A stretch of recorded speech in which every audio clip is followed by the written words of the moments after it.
Hello student, welcome to this lecture. In this lecture, we are going to continue magnetism and matters. देखिए magnetism and matters में last lecture तक हम लोगों ने bar magnet को जब एक मैग्नेटिक फील्ड में सस्पेंड किया था तो उस पर एक टॉर्क लगता था और उस टॉर्क के लिए हम लोगों ने एक्सप्रेशन देखा था. This torque will be given by, हम लोग लिखते थे एम बी साइन थीटा, ये हम लोग लिखते थे. जिसमें आपको पता है एम जो होता था वो मैग्नेटिक मोमेंट होता था और बी जो होता था वो मैग्नेटिक फील्ड होता था जहां पर हम लोग बार मैग्नेट को रखते थे. और थीटा जो था वो मैग्नेटिक मोमेंट और बी के बीच का एंगल था. दैट इज बी मतलब मैग्नेटिक फील्ड जिसमें रखे हम लोग उसके बीच का एंगल था.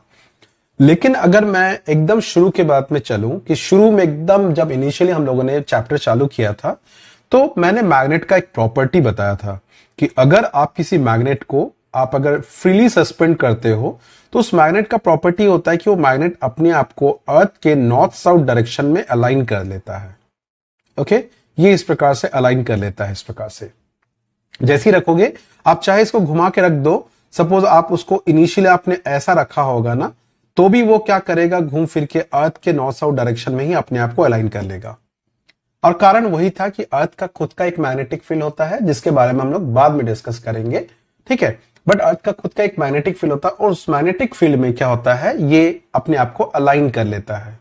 और सेम कारण है टॉर्क के कारण, टॉर्क लगता है और टॉर्क के कारण वो घूम जाता है और अपने आप को अर्थ के मैग्नेटिक फील्ड के साथ अलाइन कर लेगा.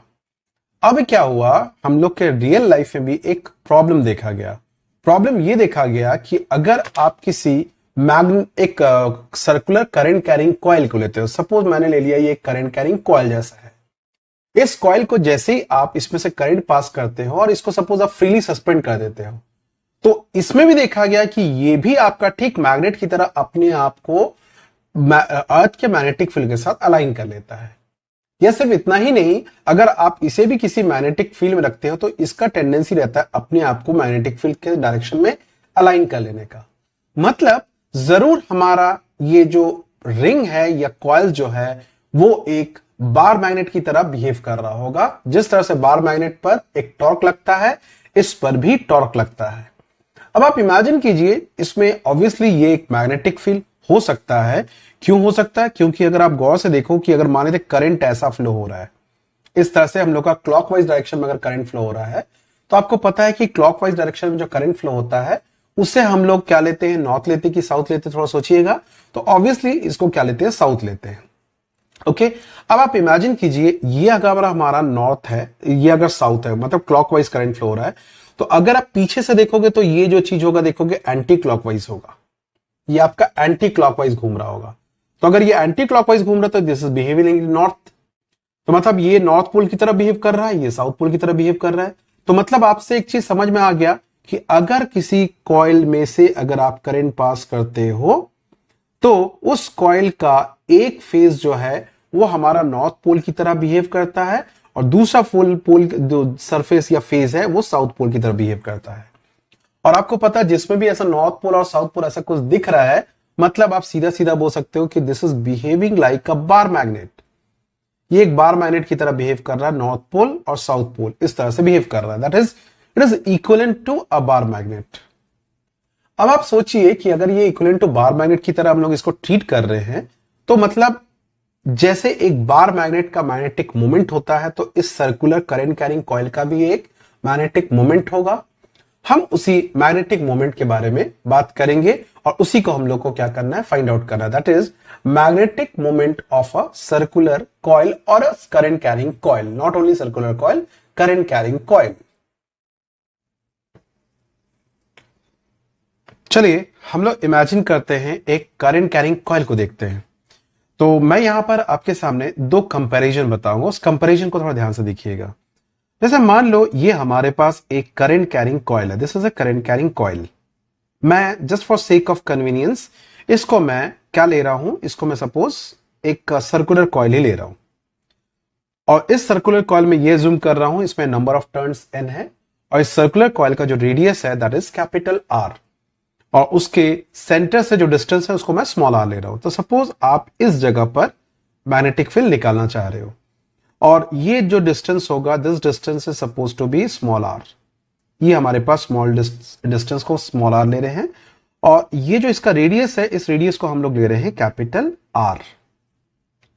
अब इसमें से करंट फ्लो हो रहा है आई, और इसमें जो नंबर ऑफ टर्न्स है, that number of turns is suppose to be capital N. तो ऐसा करने पर आपको पता है कि इस जगह पर जब मैग्नेटिक फील्ड निकालोगे बी, तो बी के लिए आपके पास फॉर्मूला होगा, आपको याद आता होगा, यहां से हम लोग लिखते थे एन, ठीक है, mu naught I R square upon 2 times of x square, यहां पर एक्स स्क्वायर ना लेके क्या लेंगे हम लोग, R square, plus capital R square का पावर 3/2। ये हम लोगों ने पढ़ा था, इसको हम लोगों ने पढ़ा था किस चीज में, इस चीज को डिराइव करते समय हम लोगों ने ये रिलेशन निकाला था। अब आप इमेजिन कीजिए कि अगर ये r का वैल्यू बहुत ज्यादा दूर हो जाए, if r is very large, अगर मान लेते हैं मैं देखता हूं कि b, उस केस में क्या बन जाएगा, b हो जाएगा n म्यू नॉट आई। ओके, उसके साथ हम लोगों ने लिख दिया, आई के साथ लिख दिया, यहां से हम लोगों ने ऐसा भी कर दिया, यहां से कुछ करते हैं कि आर स्क्वायर, और यहां पे देखोगे क्या हो जाएगा, आप अगर देखोगे कि अगर मैं आर को बहुत लार्ज ले लेता हूं, कौन सा आर, स्मॉल आर, मतलब ये पॉइंट बहुत दूर है। ओके, तो बहुत दूर होने पर क्या हो जाएगा, हमारे पास सीधा सीधा फॉर्मूला बन जाएगा 2, यहां से हो जाएगा आर का पावर 3। ठीक है, अब हम लोग एक काम करते हैं, हम लोग यहां से ना ऊपर और नीचे ना 2 पाई से एक बार मल्टीप्लाई करते हैं। तो जब 2 पाई से मल्टीप्लाई करेंगे तो देखिएगा हमारा जो ये रिलेशन बन जाएगा, that will be equal to B is equal to N mu naught I, और यहां पर लिख दिया मैंने 2 पाई आर स्क्वायर। अब आप बोलोगे सर ऐसा क्यों कर रहे हैं, बता रहा हूं क्यों कर रहे हैं, थोड़ा एक्सप्रेशन देखेंगे तो आपको समझ में आ जाएगा। तो यहां से 2 पाई जब नीचे भी मल्टीप्लाई करेंगे तो कितना हो जाएगा, 4 पाई आर क्यूब हो जाएगा। यहां तक ये रिलेशन मेरे ख्याल से आप लोगों को सबको क्लियर है। ठीक है, अब अगर मैं एक स्टेप और लिखता हूं तो देखिएगा इस एक स्टेप के कारण ये हमारा रिलेशन क्या बन जाएगा, यहां से ये रिलेशन बन जाएगा, that will be equal to, देखिएगा 2 पाई आर स्क्वायर।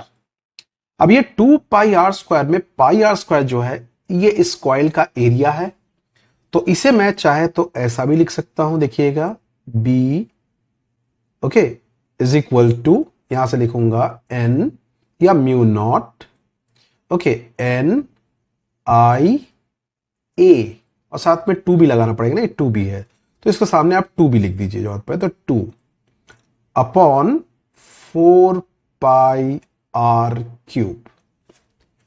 ये एक्सप्रेशन को थोड़ा सा ध्यान रखिए।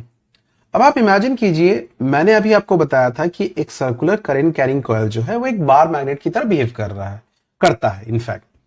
तो अगर मैं इसको एक बार मैग्नेट एज्यूम कर लूं तो आपको लगता नहीं कि अगर मैं इसको बार मैग्नेट से रिप्लेस कर लूं, सेम चीज, तो ये इस बार मैग्नेट का आपको पता है एक्सियल पोजीशन होगा, और एक्सियल पोजीशन पर हमने अभी कुछ समय पहले ही पढ़ा था कि एक्सियल पोजीशन पर अगर आर का वैल्यू बहुत बड़ा है, मतलब मैग्नेट के साइज से आर का वैल्यू बहुत ज्यादा बड़ा होता है, तो उस केस में हम लोग लिखते हैं बी इज इक्वल टू, हम लोग लिखते हैं mu naught 2 times of M by 4 pi R cube.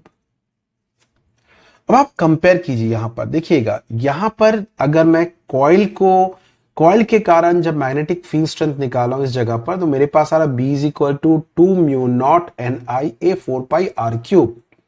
और अगर मैं इसको एक बार मैग्नेट की तरह रिज्यूम करूं तो उस बार मैग्नेट के लिए भी ऐसे ही पोजीशन पर जो मैग्नेटिक फील्ड आता वो इस तरह से आता। तो अब देखिए अगर इन दोनों को आप कंपेयर करो तो देखोगे कंपेयर करने पर आपको मिल जाता है कि देखोगे कि mu naught by 4 pi, mu naught by 4 pi R cube भी है, इसमें भी आर क्यूब है।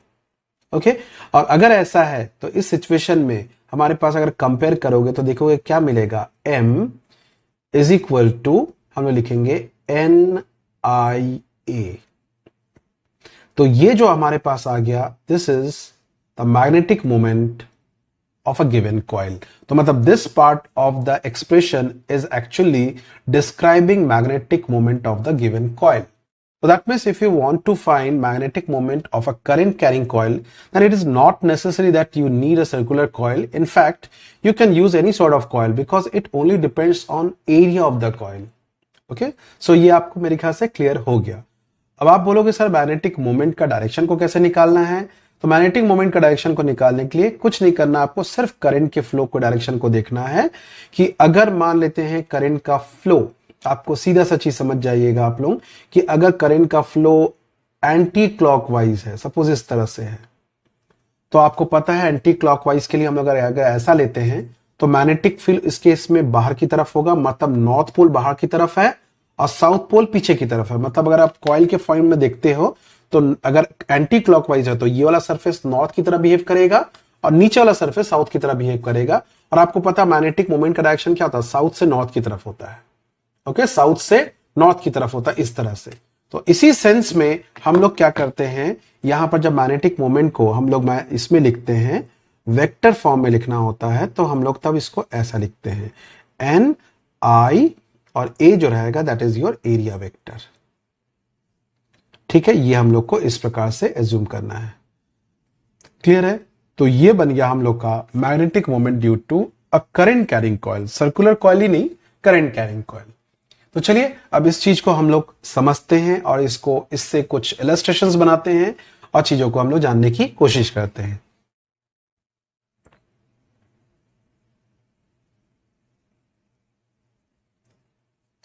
अब इस इलस्ट्रेशन को देखिएगा, this is your illustration number 1 है ना, ये हम लोग का इलस्ट्रेशन 1 है।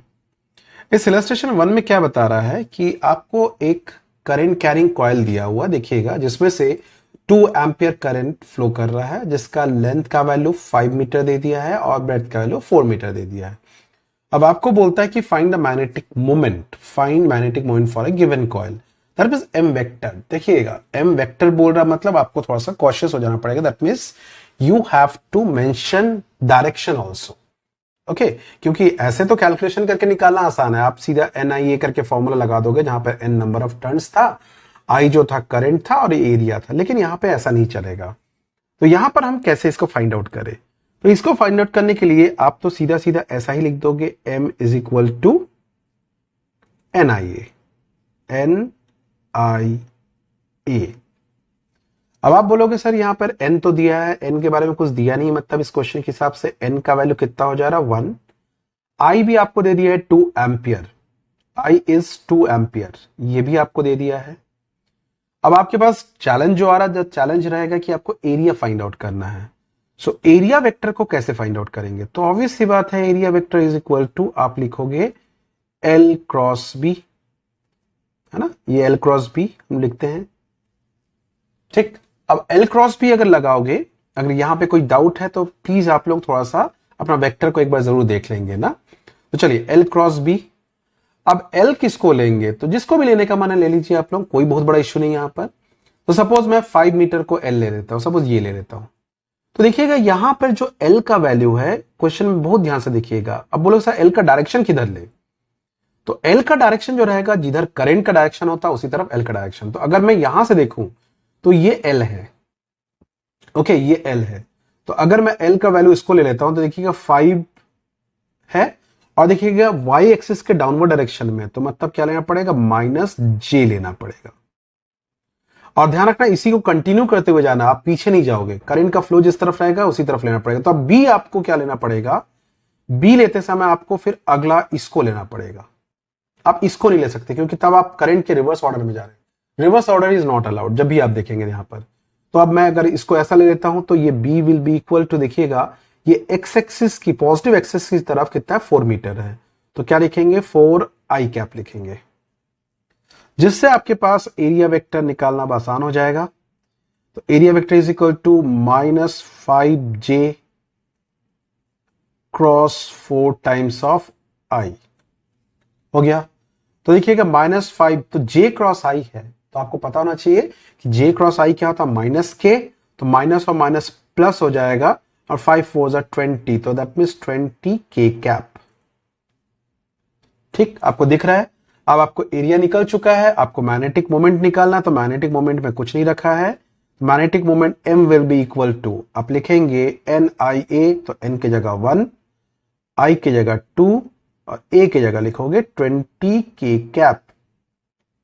सो फाइनल रिजल्ट जो हमारे पास आता है that is M will be equal to, आप जो लिखेंगे that will be equal to 20 के कैप न्यूटन, सॉरी न्यूटन नहीं, इसमें तो हम लोग का मैग्नेटिक मोमेंट है, तो एम्पियर मीटर स्क्वायर। तो बेटा आप लोग यूनिट को लेके बहुत कॉशियस रहेंगे, क्योंकि यूनिट आपका एक बहुत जरूरी पार्ट में आता है यूनिट, क्योंकि मैक्सिमम बच्चे यूनिट को नहीं बता पाते हैं, और यूनिट नहीं बता पाना मतलब आपका फिजिक्स में आपका कमजोर होना बताता है। ठीक है, फिजिक्स में यूनिट तो जानना बहुत जरूरी है, क्योंकि यूनिट उसके रिलीजन को बताता है, वो किस चीज को बिलोंग करता है। ठीक है, समझ में आ रहा है। चलिए अब लोग अब नेक्स्ट एक और इलस्ट्रेशन को देखते हैं। इस वाले इलस्ट्रेशन में देखिएगा, आपको फिर से एक कॉइल दे दिया है, और कॉइल को दो अलग अलग प्लेन में दे दिया है। क्वेश्चन आपका फिर से वही रहेगा, find magnetic moment, find magnetic moment. अब यहां पर दोनों चीज पूछ सकता, फाइंड एम एंड एम। यहां पे एंड एम का मतलब हो जा रहा है मैग्नेटिक मोमेंट का मैग्नीट्यूड, दोनों आपको फाइंड आउट करना है। तो चलिए यहां पर एक चीज देखिएगा आप लोग कि ये जगह पर एक्चुअली में देखा जाए तो दो कॉइल है। ये एक प्लेन में एक कॉइल है जिसको हम लोग एक्स वाई प्लेन ले रहे देखिएगा, और दूसरा जो कॉइल है देखिएगा वो एक्जेड प्लेन में है। अब आपको इसी के बेसिस पे हम लोग को क्या करना है, कैलकुलेशन करना है। तो पहले हम लोग क्या करेंगे, देखिए सीधा सीधा तो चीज है आपको NIA लगाना, लेकिन यहाँ पे दो दो एरिया है, दो अलग अलग ओरिएंटेशन में दो अलग अलग एरिया है। तो हमको पहले क्या करना पड़ेगा, अलग अलग निकालना पड़ेगा। तो पहले हम लोग M1 के बारे में बात करते हैं। तो M1 vector will be equal to, obviously क्या लिखेंगे हम लोग, NIA। सो NIA की जगह लिखेंगे A1। करंट तो दोनों कॉइल में सेम फ्लो हो रहा होगा, क्योंकि वही सेम कॉइल है, बस उसको ट्विस्ट किया गया।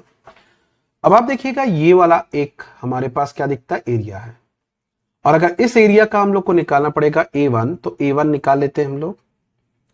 तो A1 vector will be equal to length. अब आप इसको लेंथ मान लीजिए, किसी को भी मान सकते हैं, बस करंट के फ्लो के डायरेक्शन में चलते जाना है, ध्यान रखना। अगर आप इसको लेंथ लोगे तो ये वाला ब्रेथ हो जाएगा, इसको लेंथ लोगे तो ये वाला ब्रेथ हो जाएगा, अगर इसको लेंथ लोगे तो ये वाला ब्रेथ हो जाएगा। करंट के फ्लो के डायरेक्शन में चलना है। ओके, तो देखिए क्या हो जा रहा है, सपोज आपने इसको लेंथ माना, तो ये लेंथ जो है 4 मीटर, 4 मीटर तो L क्रॉस B, तो 4, ये देखिएगा y एक्सिस की तरफ है, तो क्या लेना पड़ेगा, J कैप क्रॉस। अगर आपने इसको लेंथ लिया तो आपको इसको ब्रेथ मानना पड़ेगा। तो अगर आप इसको ब्रेथ मानते हैं तो ये क्या बन जाएगा, देखिएगा ये बन जाएगा हम लोग का माइनस एक्स एक्सिस, दिख रहा है आपको, देखिएगा माइनस एक्स एक्सिस, क्योंकि एक्स एक्सिस इस तरफ है, ये करंट माइनस एक्सिस की तरफ जा रहा है। तो क्या लिखेंगे, -3 I कैप, जिसके कारण देखिएगा J क्रॉस I क्या हो जाएगा, -K, और -K और K मिलके क्या हो जाएगा, प्लस आ जाएगा। सो A1 का वैल्यू आपको मिल गया, that is equal to 12K cap. Okay, तो जिससे हमारे पास अगर मैं M1 का वैल्यू निकालूं तो नंबर ऑफ टर्न्स तो 1 है, I जो है करंट 2 एम्पियर फ्लो हो रहा है, तो क्या लिखूंगा, सीधा सीधा 2 into 12K cap, and finally we'll get 24K cap ampere metre square. ये तो आ गया हमारे पास पहले वाले का। ओके, अब दूसरे वाले पर बात करते हैं हम लोग। चलिए, ये तो पहला M1 निकल गया, अब M2 निकाल लेते हैं। तो M2 को सेपरेटली निकालते हैं हम लोग। M2 को निकालने के लिए हम लोगों ने क्या किया, this is suppose to be M2। M2 मतलब ये नीचे वाला जो कॉइल है, इतना पोर्शन, इसके लिए हम लोग निकालेंगे। तो इसको अपन M2 ले लेते हैं। M2 इज इक्वल टू भी क्या लिखेंगे, NIA2 वेक्टर लिखेंगे। तो A2 वेक्टर अगर निकालना हो, अगर if you want to find A2 vector, तो ऑब्वियसली क्या करेंगे, आप इस वाले को लेना पड़ेगा। तो अब आप इसको लेंथ ले लीजिए, इसको ब्रेथ ले लीजिए, या इसको लेंथ ले लीजिए फिर इसको ब्रेथ ले लेंगे, जो आपको लेने का ले सकते हैं। तो मैं सपोज इसको लेंथ ले लेता हूं, तो ये लेंथ हो गया। बस करंट के डायरेक्शन को ध्यान रखना ना, ये अगर लेंथ लिए तो 3 मीटर है ना, तो ये भी 3 मीटर होगा। तो 3 I कैप क्रॉस, ये वाला देखिएगा हमारा क्या, Z एक्सिस के अपोजिट डायरेक्शन में जा रहा, देखिएगा इधर Z है, ये Z के अपोजिट डायरेक्शन में जा रहा है। तो Z के लिए क्या लेते हैं अपन, K, तो Z के अपोजिट डायरेक्शन के लिए क्या लेंगे, -K, और इसका लेंथ कितना है, 5, देखिएगा 5 है, इसका लेंथ कितना है, 5, देखिए ध्यान से। तो क्या लिखूंगा, -5K कैप। अब फिर से देखिएगा I क्रॉस K क्या हो जाएगा, -J, और -J और माइनस माइनस प्लस, तो कितना हो जाएगा, सीधा सीधा आ जाएगा आपके पास 15 हो जाएगा हमारे पास J कैप। क्रॉस प्रोडक्ट भूल गया होगा तो जल्दी से एक बार क्लास 11 का इसको पलटा के देख लेना, समझ में आ जाएगा आपको। ठीक, तो अब इससे अगर मैं m2 निकालूं, m2, so m2 will be equal to again current into this area vector, तो 2 into 15 j cap, so that will be again कितना हो जाएगा 30 j cap। तो आपको m1 मिल चुका है, आपको m2 मिल चुका है, अब आपको निकालना है m। तो m मतलब इनका नेट मैग्नेटिक मोमेंट, तो net magnetic moment will be equal to क्या लिखेंगे, m1 vector plus m2 vector. और जैसे ही आप इसको सॉल्व करते हैं तो सीधा सीधा आ जाएगा m vector will be equal to क्या लिखेंगे 30 j cap plus 24 k cap, इतना एम्पियर मीटर स्क्वायर। बस इतना ही आपको यहां पर देखना था। तो ये हमारे पास आ गया इसका मैग्नेटिक मोमेंट। तो ये एक बहुत अच्छा इलस्ट्रेशन था मैग्नेटिक मोमेंट को बेस करके, जिसको आपको जानना चाहिए। अगर आपको इसका मैग्नीट्यूड निकालने बोले तो मैग्नीट्यूड निकालने में कोई इश्यू नहीं है, आपको पता होगा m will be equal to, आप क्या लिखेंगे, √30 का स्क्वायर प्लस 24 का स्क्वायर। इसे सॉल्व कीजिए और सॉल्व करके इसका मैग्नीट्यूड को भी निकाल सकते हैं आप लोग, ठीक है। तो इससे इतना एम्पियर मीटर स्क्वायर इसका मैग्नीट्यूड भी हो जाएगा। इसे आप कैलकुलेट करके निकाल लीजिएगा, ठीक है। चलिए अब एक और इलस्ट्रेशन को देखते हैं हम लोग, उसको भी समझते हैं हम लोग। इस इलस्ट्रेशन देखिएगा, ये थोड़ा सा कॉम्प्लेक्स इलस्ट्रेशन है, जो आपके जेई मेंस वगैरह में या जेई एडवांस लेवल में इस तरह के कुछ क्वेश्चंस के लिए आप प्रिपेयर रहेंगे। ऐसा क्वेश्चन आता है, ऐसा क्वेश्चन आपके बोर्ड में नहीं आएगा, बट आपके कॉम्पिटिटिव वाला पार्ट में इस तरह का क्वेश्चन आता है। तो चलिए इसको देखते हैं हम लोग कैसे बनाना है हम लोग को। यहां पर आपको देखिएगा कॉइल तो वही है, एक रेक्टेंगुलर कॉइल ही है, लेकिन थोड़ा सा अजीब से एंगल पे रखा हुआ है। तो आप देखोगे कि इसका लेंथ जो है वो एक्स वाई प्लेन पे लाई कर रहा है, जो 37 डिग्री बना रहा है। पहले वाले में क्या होता था, या तो वो कंप्लीटली एक्स वाई प्लेन में होता था या कंप्लीटली वाई जेड प्लेन में होता था। अब ये ना तो एक्स वाई प्लेन में है ना तो वाई जेड प्लेन में है, ये इसके बीच में है। तो अगर आपको नॉर्मल अगर निकालने बोला जाए तो आप तो निकाल लोगे मैग्नीट्यूड, लेकिन सबसे बड़ा प्रॉब्लम आएगा इसका वेक्टर फॉर्म। तो चलिए इसका वेक्टर फॉर्म निकालने के लिए सीधा सीधा दिक्कत जो आ रहा है हमारे पास, वो आ रहा है कि आपको एरिया वेक्टर निकालना पड़ेगा, क्योंकि आपको पता है यहां पर कि m vector is equal to हम लिखते हैं NIA, ये आपको पता है। I तो आपको दे दिया है, यहां पर I को लेके कोई इश्यू नहीं है आपके पास, I is equal to 2 ampere, ये आपको दे दिया है। अब आपके पास इश्यू आ रहा है कि एरिया वेक्टर को कैसे फाइंड आउट करो। एरिया वेक्टर में अब आप गौर से देखिएगा कि ये लेंथ जो है, लेंथ ना तो एक्स एक्सिस में है ना तो जेड एक्सिस में है, ये एग्जैक्ट प्लेन में है। और जो ब्रेड्थ जो है, अगर आप इसको ब्रेड्थ मानते हो तो ब्रेड्थ देखिएगा आपका वाई एक्सिस के पैरेलल, तो ब्रेड्थ तो निकल जाएगा। तो ब्रेड्थ के केस में आप तो सीधा लिख सकते हो इसका ब्रेड्थ को कि 4j कैप, क्योंकि 4 मीटर दे दिया। पर इसका क्या करें हम लोग, ये जो आपको दिख रहा है ना, इस एक्स वाई प्लेन के लिए लेंथ को कैसे निकालें, मतलब लेंथ वेक्टर, लेंथ बोलने का मतलब यहां पे लेंथ वेक्टर। तो मैं इसका लेंथ निकालने के लिए थोड़ा सा चीजों को थोड़ा सा मॉडिफाई करता हूं। मॉडिफाई किस प्रकार से करता हूं, थोड़ा सा डायग्राम को देखिएगा। मैं सिर्फ एग्जैक्ट प्लेन को फोकस कर रहा हूं। तो जैसे आप ध्यान से देखिएगा, मैं अगर यहां पर एक डायग्राम बनाता हूं, एग्जैक्ट प्लेन को सिर्फ दिखाता हूं। This is suppose to be X plane and this is Y to be Z axis. ये एग्जैक्ट प्लेन को ले रहा हूं ना। अब आप देखिएगा हमारे जो 3 मीटर वाला वायर जो है वो एक्स एक्सिस से 37 डिग्री बना रहा है। तो ये रहा हमारा 3 मीटर वाला वायर, ओके, जो एक्स एक्सिस से 37 डिग्री बना रहा है। तो आपको इसको वेक्टर के फॉर्मेट में कन्वर्ट करना है। तो मेरे ख्याल से आपके लिए वेक्टर के फॉर्मेट में कन्वर्ट करना बहुत मुश्किल नहीं होगा। क्यों नहीं होगा बता रहा हूं। अगर मैं इसका एक कंपोनेंट इसको ले लेता हूं तो ये बन जाएगा 3 cos 37, ओके। और इसका जो ये वाला कंपोनेंट बन जाएगा, जो हम लोग का, अच्छा ये जेड एक्सिस है ना, ये जेड एक्सिस की तरफ जो कंपोनेंट होगा उसको वो क्या हो जाएगा 3 sin 37, ओके। अब आपको 37 डिग्री का वैल्यू आपको पता है। cos 37 का वैल्यू होता है 4/5 और sin 37 का वैल्यू होता है हम लोग का 3/5। तो कोई बहुत बड़ा इश्यू नहीं। तो मतलब ये इन दोनों कंपोनेंट से मिलकर बना है। तो मतलब लेंथ वेक्टर जो होगा उस लेंथ को हम लोग क्या लिख सकते हैं, 3 cos 37 आई कैप एक्स एक्सिस की तरफ है, तो 3 cos 37 आई कैप, और ये z एक्सिस की तरफ है प्लस 3 sin 37 z एक्सिस की तरफ है, तो क्या लेंगे k कैप। अब आपको पता है cos 37 का वैल्यू जो होता है 4/5, तो यहां से आप l vector is equal to आप लिखेंगे 4 3 ज़ 12, तो 12/5 आई कैप प्लस यहां पर क्या करेंगे फिर से 3/sin 37 को 3/5 होता है, तो ये हो जाएगा 9/5 k कैप। तो देखिए आपके पास लेंथ वेक्टर मिल गया। अब आपको क्या निकालना, ब्रेड्थ। तो ब्रेड्थ तो आपको देखिए क्लियरली दिख रहा है, वाई एक्सिस के पैरेलल है, करंट का डायरेक्शन उसी तरफ है, तो ब्रेड्थ जो है उसको लिखेंगे आप वाई एक्सिस के पैरेलल। तो वाई एक्सिस के पैरेलल के लिए आप क्या लिखना पड़ेगा आपको, आप लिखोगे इसमें 4, क्या लिखेंगे j कैप। तो आपके पास लेंथ वेक्टर भी मिल गया, ब्रेड्थ वेक्टर भी मिल गया, तो एरिया वेक्टर भी निकाल सकते हैं आप। तो area vector is equal to क्या लिखेंगे, length vector cross breadth vector, जिसके कारण आप यहां से लिख सकते हो area vector will be equal to length vector, क्या लिखेंगे 12i प्लस 9k cap by 5 cross 4j cap.